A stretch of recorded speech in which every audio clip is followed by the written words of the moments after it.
everyone, my name is Alexis Gallati and I am the owner of Cerebral Tax Advisors. This is another Tax Tip Tuesday where we're going to talk about issuing 1099 miscellaneous. Some of you may, that own businesses and have vendors that they pay over $600 are required to go and send them a 1099 miscellaneous form. So now it's not everybody that you pay over $600 for. For example, if the payments are to a corporation or to if payments are made to a limited liability company taxed as a corporation, payments made by credit card or third-party payment networks such as PayPal, though, even if the amount is over $600, you don't need to issue a 1099 to those individuals. But if your person is a sole proprietor or just a single member LLC, then, or even a partnership, and you pay them over $600, you are required to get a Form W-9, which goes and it details the vendor's name, address, social security number, or EIN, and they sign it basically saying penalties and perjuries, and basically that's what you use to then create the payment, and this tells, or the 1099, and this tells the IRS this is how much I paid this vendor, and it allows you to receive a tax deduction on your return, as well as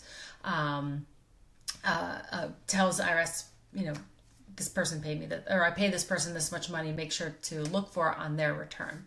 Now, you don't need the 1099 to take the deduction.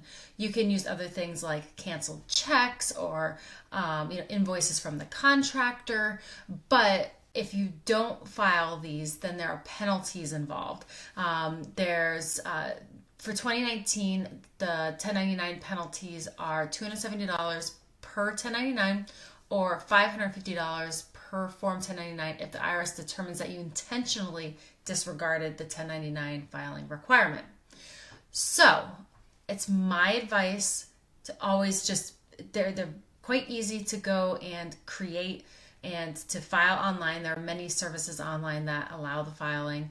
And so you just have to make sure to get those W-9s from the vendor and make those payment or file those forms. So if you have any questions, let me know. Let me know, do you file this on an annual basis? Are you being safe, not avoiding those penalties in case the IRS, ever audits you and says, hey, where are your 1099s? Let me know. I would be interested to know how many of you are actually being compliant with this. My experience is most people aren't aware of this requirement. And so obviously working with a tax advisor or having someone in the family that can tell you about these requirements is super important. So please follow us on Facebook, follow us on Twitter, LinkedIn, follow subscribe to YouTube for all these great tax tip videos. So then that way you get excellent advice as this, and you make sure you stay compliant, stay away from penalties. If you have any questions, check out the blog too. Don't forget the blog on our website, cerebraltaxadvisors.com. I hope you guys have a great week and see you next week. Thanks. Bye.